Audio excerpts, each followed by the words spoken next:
Bueno, hermanos, buenas noches, buenas tardes. En este espacio de talleres, dentro de este encuentro para animar a la vida de los grupos de oración, uno de los aspectos que vamos a trabajar, que hubiésemos querido que fuera taller, no faltará la oportunidad de hacerlo, es el de la preparación, dentro de la preparación al grupo de oración, el espacio fundamental que tiene el que el equipo de servidores y el servidor mismo se preparen en 3 niveles. Y los talleres que vamos a tener apuntan a fortalecer estos 3 niveles de preparación para el grupo de oración. La preparación espiritual, la preparación doctrinal y la preparación pedagógica. La preparación espiritual hace referencia fundamentalmente a la oración personal y la oración del equipo, en vistas a que el grupo de oración ofrezca a los hermanos que vienen efectivamente este espacio de encuentro con Cristo. Entonces, aquí, por ejemplo, el ministerio que entre los que tiene mucha importancia es el de intercesión. En segundo lugar, tenemos la preparación pedagógica, que se refiere a el sentido profundo que tiene la no improvisación de las cosas. No es que no estemos dejando espacio a la obra del Espíritu Santo, porque no hay grupo de oración si el Espíritu Santo no obra con su poder y su soberanía. Pero aquí podríamos pensar, a mí se me ocurría que el espacio importante lo tiene el ministerio por ejemplo, de acogida, con el ministerio de música, o sea, todos trabajando siempre juntos, pero para no improvisar nada, para tener desde el lugar preparado, pensar en la recepción de los hermanos, pensar en qué signos o qué detalles podemos hacer para que los hermanos también sientan que allí se están encontrando con Cristo, ¿no? Y el aspecto doctrinal. El aspecto doctrinal es en lo que en este espacio vamos a profundizar, porque tiene que ver con Jesús que alimenta, que lleva a este lugar donde hay buen pasto y agua fresca a sus ovejas. Es el espacio del alimento, el espacio doctrinal, y que apunta a que los servidores estemos preparados para ser los que servimos justamente en esta mesa, que es la mesa de la palabra de Dios. Dentro del grupo de oración tiene que haber un espacio, generalmente es el inicial, para profundizar en la palabra de Dios. Todos nosotros somos testigos de que después de haber recibido la efusión del Espíritu Santo, de haber vivido este bautismo, que fue renovado, digamos, fueron renovadas las gracias de nuestro bautismo, uno de los frutos más fuertes, más impresionantes y más generales es el gran amor por la palabra, es el buscar a Cristo en la palabra de Dios, es el tener hambre y sed de leer la Biblia. Entonces, como esto nos pasa a todos los que hemos tenido este encuentro personal con Cristo, porque descubrimos que Cristo está vivo en la Escritura, que Cristo allí me está hablando a mí. Entonces, tenemos que profundizar en este aspecto. Y yo quiero retomar aquí, les quiero contar que el libro que utilicé, digamos, estos conceptos que estoy contándoles, que son cosas que todos sabemos, pero organizadamente lo encontré en el libro Los grupos de oración del padre Diego Jaramillo. La verdad que el material más antiguo que tenemos sobre la renovación es el más valioso. Y aquí justamente el padre Diego nos habla de estos 3 aspectos del grupo de oración que no podemos descuidar. Y dentro de la preparación doctrinal, él nos dice, ¿no? Como servidores nosotros tenemos que prepararnos, tenemos que ser buenos administradores, buenos servidores de la palabra de Dios a los hermanos, que van a empezar a tener esa misma sed y hambre que nosotros hemos tenido de la palabra, entonces tenemos que estar preparados para trabajarla. Y él toma justamente unos puntos que en el Catecismo de la Iglesia Católica, yo muestro todas las fuentes, porque digo, la Iglesia ya nos da siempre todo como buena madre, todas las herramientas para crecer y para poder hacer nuestro servicio más fielmente. En el apartado que se refiere a la Sagrada Escritura, en los puntos 102, 103 y 104, leemos esto. A través de todas las palabras de la Sagrada Escritura, Dios dice solo una palabra, su verbo único, en quien Él se dice en plenitud. Allí hace referencia a la carta a los Hebreos. Dice San Agustín, tomando esto, recordad que es una misma palabra de Dios la que se extiende en todas las Escrituras, que es un mismo verbo que resuena en la boca de todos los escritores sagrados, el que, siendo al comienzo Dios, junto a Dios, no necesita sílabas porque no está sometido al tiempo. Esas son palabras de San Agustín para hacernos entender que Jesús es el que está en el verbo. Jesús es el que está en toda la Sagrada Escritura, ¿no? Antiguo y Nuevo Testamento. Por esta razón, leemos en el punto 103, la Iglesia ha venerado siempre las Divinas Escrituras como venera también el cuerpo del Señor. No cesa de presentar a los fieles el pan de vida que se distribuye en la mesa de la palabra de Dios y del cuerpo de Cristo. Estas son palabras que a través de la Constitución Dei Verbum, verbo de Dios, del Concilio Vaticano II, se vuelve a centralizar y se hace más general el ofrecimiento de la palabra de Dios a todos, porque vieron que todavía nos encontramos con personas, y sobre todo mayores, que con mucho temor a tomar la palabra de Dios, porque estaba realmente circunscrita a solo algunos. Pero la palabra de Dios está escrita para todos. Entonces, nosotros tenemos que perder el miedo y tenemos que ayudarles a los demás a encontrar a Cristo vivo en ella. Y finalmente, en el número 104 dice, en la Sagrada Escritura, la Iglesia encuentra sin cesar su alimento y su fuerza, porque en ella no recibe solamente una palabra humana, sino que es realmente la palabra de Dios. Y dice, toma de nuevo de la Dei Verbum, en los libros sagrados, el Padre que está en el cielo sale amorosamente al encuentro de sus hijos para conversar con ellos. Esto dice la Dei Verbum del Concilio Vaticano II hace más de 50 años. En la Dei Verbum se centra muchísimo, y de hecho, digamos, la Iglesia, que es una sola y que actúa bajo la acción del mismo Espíritu, en ese mismo tiempo es que surgen los grupos de oración. O sea, que el Concilio Vaticano II termina al poquito tiempo, en el año 67, surgen los primeros grupos de oración, y justamente en el grupo de oración empiezan a descubrir esto, ¿no? Que es lo mismo que descubrimos nosotros, que Dios nos hablaba a través de la Escritura. Hemos encontrado, ha sido luz para nuestros pasos, ha sido guía para nuestra vida. Hemos encontrado allí la confirmación de las cosas que el Señor ha puesto en nuestro corazón, el discernimiento para el camino a seguir, el discernimiento para nuestra vida diaria, para nuestra vocación, nuestro alimento para cada día, la esperanza para seguir caminando, la razón para volver a perdonar. Todo lo hemos encontrado en la palabra, porque allí es Cristo mismo el que se nos presenta, ¿no? Y de hecho, esta carta, esto que dice estas palabras tan lindas, ¿no? El Padre que está en el cielo sale amorosamente al encuentro de sus hijos para conversar con ellos en la Biblia. Ese es el sentido. Salió para hablar con todos, no para algunos. Entonces, tenemos que nosotros ser facilitadores, tenemos que ser agentes para que se enamoren del Señor vivo en la Escritura, y para que, si todavía existe un poco el miedo a tomarla, y realmente podamos ser los que ayudemos a eso, ¿no? Por supuesto que tenemos espacios para discernir la palabra, porque no podemos hacer interpretaciones personales y alejadas del magisterio o alejadas de la interpretación de la Iglesia. Por eso es que tenemos que formarnos. De hecho, se puso a disposición un curso de Sagrada Escritura desde el equipo nacional de la Renovación Carismática, que es por todo este año. Y bueno, de paso les digo, si no se han inscrito todavía, pueden hacerlo, pueden seguir inscribiéndose y que se dirijan a sus coordinadores para preguntar.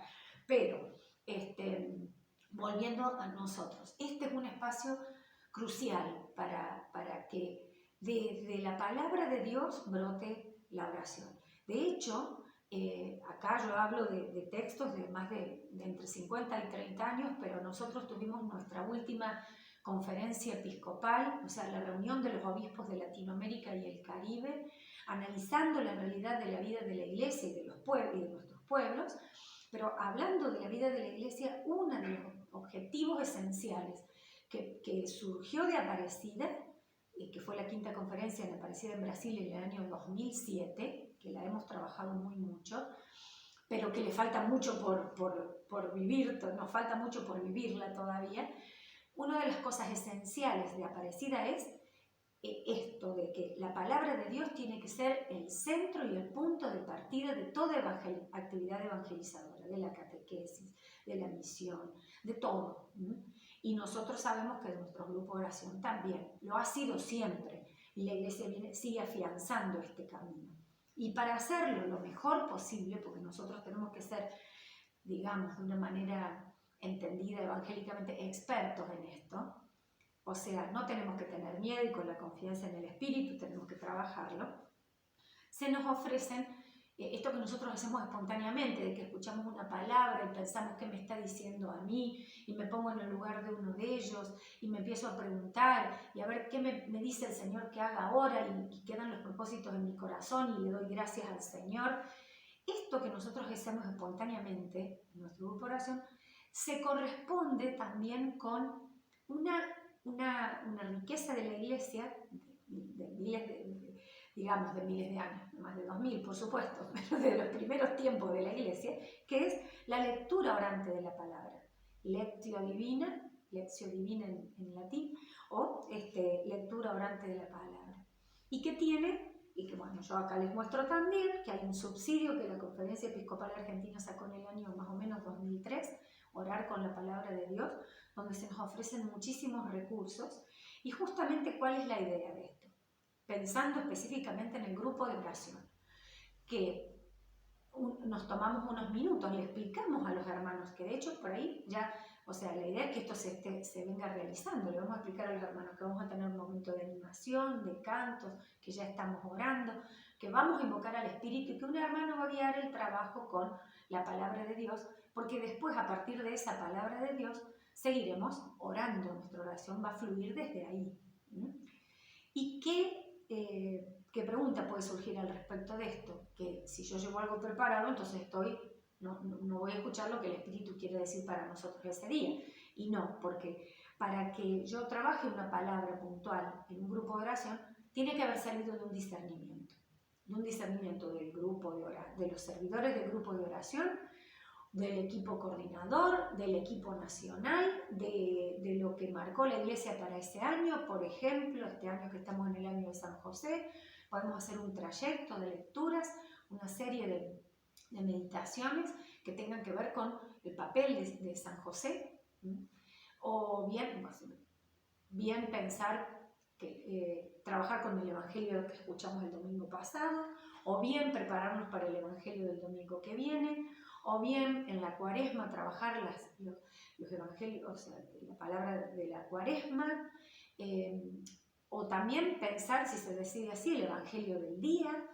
o orar para ver qué es lo que nos está indicando el Señor para el grupo en algún tiempo particular, que puede ser, tenemos muchos en crisis de fe, hay muchos enfermos, hay muchos bueno, ese discernimiento corresponde al equipo de servicio del grupo, o de la parroquia, o de la ciudad, o de general, pero tiene que estar para trabajar con la palabra. Entonces, sabemos que después de eso, durante la oración, el Señor puede suscitar otras cosas, puede decirnos otras cosas más, no niega que no haya otras palabras, otras nociones, otras palabras de conocimiento. Pero esto es parte, lo encontramos en los primeros libros que eran guías de los grupos de oración, ¿no? No es nada nuevo, esto no es nada nuevo. Simplemente que estamos ofreciendo herramientas para que esta tarea sea cada vez más fructífera y provechosa. Por supuesto que nos va a servir para nuestra vida personal de servidores, que si no lo hacemos en lo personal no lo vamos a poder hacer en la comunidad, y para la vida y el crecimiento de la comunidad, y a presentar el amor a Cristo, ¿no? Entonces, bueno, vamos a hacer un pequeño ejercicio, podemos interactuar mucho, pero en en este libro se nos ofrece una lectura para hacer este trabajo de la lectura orante de la palabra que tiene 5 pasos. Estos pasos no son tan esquemáticos, pero sí, el primero sí o sí es la lectura del texto bíblico, ¿sí? La lectura del texto bíblico. ¿Qué dice el texto? Trato de ver quiénes son los personajes, los lugares, los elementos, las cosas que suceden. Lo que dice el texto. Luego empiezo la tarea de la meditación, que es pensar qué me está diciendo el texto a mí, qué nos dice como comunidad. Confronto eso ahí con mi vida, puedo ponerme a ver en cuál de los lugares, de los personajes estaría yo. Bueno, luego todo eso me da pie para la oración, o sea, brota de mi corazón algo para decirle a Dios en esto, a raíz de esto. Yo le tengo que decir algo al Señor, me puede salir un agradecimiento, un perdón, o un reconocimiento, una alabanza, ¿no? Luego viene un momento que ya es como mucho más personal, que es el momento que en los grupos de oración son como el del silencio, que es la contemplación. Todos los pasos anteriores se unifican, sigo pensando en la palabra, sigo en mi interior rumiando las cosas, y a la vez el Señor ilumina mi mente, y es ese momento en el que disfrutamos de eso que nos dijo, de eso que descubrimos, de esa luz que puso en nuestra mente y en nuestro corazón. Y el último paso, el de la acción, que son esas emociones que pone en nuestro corazón de cambio, esas cosas que yo me doy cuenta que tengo que cambiar a raíz de esto, ¿no? Entonces, una de las palabras que aquí nos propone para meditar, y que tienen los pasos muy claros, por eso yo la voy a tomar de aquí, es el momento que Jesús camina sobre el agua. Mateo 14, del 22 al 23. Bueno, en primer lugar, leemos el texto bíblico. Enseguida, obligó a los discípulos que subieran a la barca y pasaran antes que él a la otra orilla, mientras él despedía a la multitud. Después subió a la montaña para orar a solas, y al atardecer todavía estaba allí solo. La barca ya estaba muy lejos de la costa, sacudida por las olas porque tenían viento en contra. A la madrugada, Jesús fue hacia ellos, caminando sobre el mar. Los discípulos, al verlo caminar sobre el mar, se asustaron. «¡Es su fantasma!», dijeron, y llenos de temor se pusieron a gritar. Pero Jesús les dijo: «Tranquilícense, soy yo, no teman». Entonces Pedro le respondió: «Señor, si eres tú, mándame ir a tu encuentro sobre el agua». «Ven», le dijo Jesús. Y Pedro, bajando de la barca, comenzó a caminar sobre el agua en dirección a él. Pero al ver la violencia del viento tuvo miedo y como empezaba a hundirse gritó: «Señor, sálvame». Enseguida Jesús le tendió la mano y lo sostuvo, mientras le decía: «Hombre de poca fe, ¿por qué dudaste?». En cuanto lo subieron a la barca, el viento se calmó. Los que estaban en ella se postraron ante él diciendo: «Verdaderamente tú eres el Hijo de Dios». Palabra de Dios, te alabamos, Señor. Unas posibles sugerencias para la lectura. El análisis del texto en sí. ¿Qué dice el texto? Ahí empezamos empezamos viendo que vamos a ver los personajes. En primer lugar a Jesús, que aparece él actuando pero no lo nombra. Decía: enseguida obligó a los discípulos que subieran a la barca. Habla de Jesús, aunque no lo nombra. Aparece más adelante, en el versículo 25 aparece su nombre, se repite 4 veces en el relato, y dentro de la narración, Jesús, ¿qué hace? Obliga a los discípulos a subir a la barca, él se queda despidiendo a la multitud, luego sube solo a la montaña para orar, quedándose hasta el atardecer. A la madrugada va caminando sobre el mar hacia la barca, les dice a los discípulos: tranquilícense, soy yo, no teman. Invita a Pedro para que vaya a su encuentro sobre el mar, tiende la mano a Pedro, lo sostiene y le dice: hombre de poca fe, ¿por qué dudaste? Esas son las acciones de Jesús. Luego vamos a ver a todos los discípulos en general. ¿Qué hacen? ¿Cuáles son las acciones de los discípulos que vemos en el texto? Obedecen a Jesús y suben a la barca, pasando a la otra orilla. Se asustan al ver a caminar a Jesús sobre el mar porque creen ver un fantasma. y se llenan de temor y comienzan a gritar. Luego también vemos acá que hay una multitud en sentido estricto dentro de este relato. Quizá no habría que considerarlo como un personaje porque no realiza una acción, pero está como un personaje pasivo. ¿Qué es? ¿Qué relata de la multitud? Que es la que Jesús se queda a despedir, es la que es despedida por Jesús. Jesús se quedó a despedirlos a todos. Ellos fueron todos despedidos por Jesús, saludados por Jesús. Luego tenemos a Pedro, como discípulo individual, ¿no? Que entra en escena en el versículo 28. Y estas acciones de Pedro son muy interesantes. Le dice a Jesús, centrémonos en lo que Pedro dijo. Le dijo a Jesús que si realmente era él, que le permitiera ir a su encuentro. Jesús le responde, ¿no? Baja de la barca y comienza a caminar sobre el agua en dirección a Jesús. Luego Pedro, ante la violencia del viento, tiene miedo y comienza a hundirse. Le grita a Jesús, Señor, sálvame. Eso es lo que hace Pedro, centrándonos en él, que en un momento, digamos, se separa de los discípulos en general. Primero lo encontramos con los discípulos subiendo la barca, pero en un momento él tiene una actuación puntual, que es esta, ¿no? Después, los que estaban en la barca. No sabemos si eran solamente los discípulos o había más gente. La verdad es que no lo dice. No. Nos podemos imaginar que eran los discípulos nada más, pero no dice si eran solo los discípulos. No se dice en ningún momento que hubiera más gente navegando, pero tampoco queda claro por qué no se los denomina como los versículos 22 y 26 discípulos, porque se los nombró discípulos en otro lado. Pero acá habla de los que estaban en la barca. Por eso da la duda de que si había alguien más. Pues si no hubiera dicho de nuevo los discípulos. O también, como muchas veces sucede con los recursos de la Sagrada Escritura, es que esta ambigüedad tenga el sentido de que allí nos podemos meter nosotros, los que estaban en ella. Nosotros nos podemos colocar ahí, todos los que leemos el texto.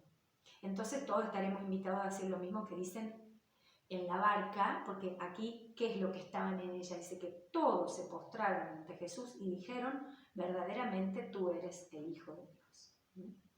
Bueno, además de los personajes con sus características, tenemos que analizar otros componentes del relato. Y acá está donde nos sirve la formación. Un elemento central es la barca, que es una sola y es la barca, no es una barca. Ella es el símbolo clásico de la iglesia. Tenemos que saber que la barca es el símbolo clásico de la iglesia. Pero también puede ser de otro tipo de estructura comunitaria. El grupo de oración, la familia, la comunidad parroquial, la nación, el mundo, como el Papa Francisco lo tomó el año pasado cuando hizo la oración por el fin de la pandemia en marzo. Estamos todos en esta barca, decía él, ¿no? O la propia vida.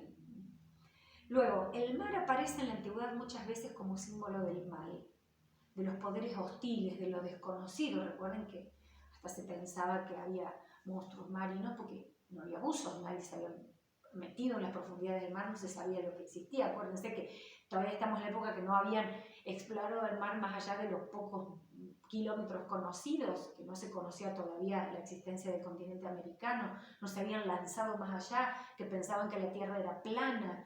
Eso tenemos que pensar. El mar significaba lo desconocido y lo hostil. Y esto se ve reafirmado además porque además hay olas que sacuden la barca, el viento en contra, la violencia de todo. O sea, realmente era un momento difícil, ¿no? Y después los tiempos cronológicos. Dice que hay algunas señales cronológicas, por ejemplo, al atardecer, todavía está el Señor orando, a la madrugada, que es cuando va hacia ellos, todavía es de noche, pero está cerca el amanecer. Todos estos análisis se podría profundizar mucho más, pero nos sirven para ver qué nos dice el texto. Después tenemos valores positivos y valores negativos, ya estamos profundizando bastante, pero por ejemplo, pistas positivas, la obediencia de los discípulos a Jesús, el testimonio de la oración, Jesús que va al encuentro, Jesús que invita a estar tranquilos, Jesús que invita a Pedro a estar con él, que lo sostiene de la mano cuando se está hundiendo. Y después tenemos pistas negativas, el susto, el temor, el comenzar a gritar, Pedro que desafía al Señor diciéndole si es Él, el miedo que empiezan a sentir por la violencia de la tormenta, la duda, la poca fe. Ahora bien, eso, de ahí también nosotros podemos ir extrayendo lo que nos dice el texto para nosotros. Posibles preguntas para la meditación, que es el segundo paso que me dice a mí. ¿Cómo me impacta la oración de Jesús? ¿A qué me invita esta actitud de orar tanto tiempo del Señor? Luego también puedo pensar, ¿cuál es la situación de mi barca hoy? De la iglesia, de la vida, de la familia, del grupo. ¿Cuáles son esos embates de viento y olas que hoy debo soportar? ¿Por qué mar o qué mares debo transitar en este momento? Presiento y reconozco a Jesús que se acerca a mi encuentro en este momento de mi barca. ¿Cuáles son mis miedos y mis temores? ¿Por qué cosas hoy grito y me desespero? ¿Dejo que la palabra y la presencia del Señor me tranquilicen? ¿Ante qué situaciones hoy Jesús puede estar diciéndome, tranquilízate, soy yo, no temas? ¿Tengo esa actitud desafiante de Pedro yo? ¿Lo pruebo a Jesús? Si eres tú que en mi vida ocurra y acontezca esto o aquello que te estoy pidiendo. ¿Me hundo como Pedro por el miedo y por mis dudas? ¿Dejo que Jesús me tienda la mano en esos momentos y que me sostenga? ¿Acepto el reproche del Señor sobre mi falta de fe y mis dudas? ¿Soy capaz de hacer finalmente, como la gente de la barca, esa profunda profesión de fe ante el Señor que realiza estos signos en mi vida? Todas estas preguntas ayudan para ver qué me dice el texto a mí. Y luego, las respuestas a estas preguntas van a dar lugar a la oración, ¿no? Por supuesto que el momento de la oración es mucho más personal que los anteriores, pero, podríamos intuir algunas respuestas, ¿no? Podría ser un momento para hacer una profesión de fe personal, Señor.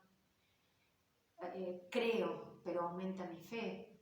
Te creo, sí, estuviste en este momento. ¿Cuántas veces estuviste y no te reconocí? Puedo recordar un salmo para hacer una acción de gracias o simplemente recitar una acción de gracias al reconocer la acción de Dios en mi vida. Y bueno, sobre finalmente el momento de la contemplación, mucho no se puede decir, pero vemos claramente cómo todos estos pasos nos llevan a un momento de silencio y de descanso en el Señor y de gozo en su presencia, porque Él ha venido a traernos esta luz con su palabra y ha venido a abrir nuestra mente y nuestro corazón y ha venido también a renovar nuestra fe, ha venido a renovar la fe de la comunidad, nos ha venido a ayudar a transformar, seguir transformando nuestras vidas y a seguir caminando en la conversión. Luego de esto ven que los pasos se van dando solos. Por supuesto que el que guía tiene que ir con el ministerio de música, con los que están acordando todas estas cosas, ¿no? Pero la oración se va dando sola porque va siendo la misma respuesta a las palabras del Señor a nuestras vidas. Así que bueno, por supuesto que esto mismo, esto ya está armado, pero esto mismo lo podemos hacer con palabras, con extractos del Evangelio, de distintos libros de la Biblia, que hay algunos que son mucho más aprovechables o más fáciles de aprovechar que otros, pero bueno, hoy tenemos tantas herramientas virtuales, sí, siempre teniendo el cuidado de la explicación y del discernimiento del magisterio, del catecismo, pero la verdad es que en la palabra de Dios vamos a encontrar siempre ese alimento que va a ser el sostén de nuestras vidas y la vida de nuestros grupos de oración.